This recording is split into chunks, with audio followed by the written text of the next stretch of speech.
Good news muna tayo. Nagtaasan man ang singil sa kuryente at petrolyo, hindi raw dapat tumaas ang presyo ng mga pangunahing bilihin. Paliwanag ng Department of Trade and Industry, umiiral pa rin ang price freeze sa buong bansa dahil sa state of national calamity. Darito ang report.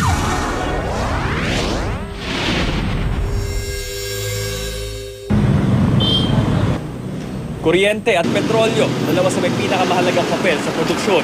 Kaya naman tuwing tumataas ang presyo ng kuryente at krudo, pangamba ng marami sa atin, sunod na magtataasan ang presyo ng mga pangunahing bilihin. Bagay na sakit ng ulo para sa nakararaming sapat lang ang kita sa pang-araw-araw.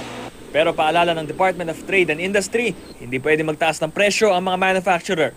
Nasa state of calamity pa rin daw ang buong bansa dahil sa malaking pinsalang idinulot ng bagyong Yolanda.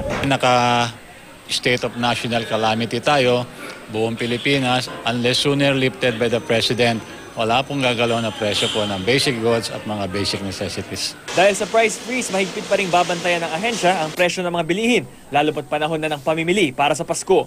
Bago pa man pumatak ang Disyembre, naglabas na ang DTI ng listahan ng suggested retail price para sa Noche Buena items. Na-observe po namin na ang mga presyo sa mga grocery at supermarket halos dumidikit na po sa SRP, no?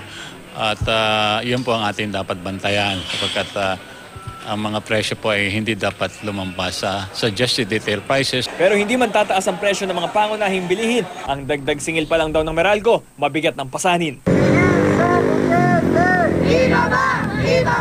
Kaya naman kahapon, hindi na itago ng mga militanteng grupo ang galit sa pinakamalaking dagdag singil ng Meralco. Ang pagdinig ng House Committee on Energy kaugnay ng power rate hike, sinabayan nila ng protesta.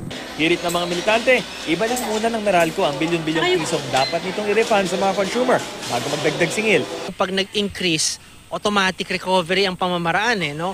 Pero pag kailangan mo nang magbaba ng singil, kunyari yung mga refund, yung mga rollback, katakot-takot na legal proceedings ang nangyayari, gagapangin mo talaga pahirapan bago maibaba ang singil. Matatanda ang ipinag-utos ng Energy Regulatory Commission o ERC sa Power Assets and Liabilities Management o PSAM na namamahala sa NAPOCOR na ibalik ang sobrang singil sa Meralco sa line loss. Ito ang kuryenteng nawala mula sa mga power generator papunta sa mga distributor gaya ng Meralco.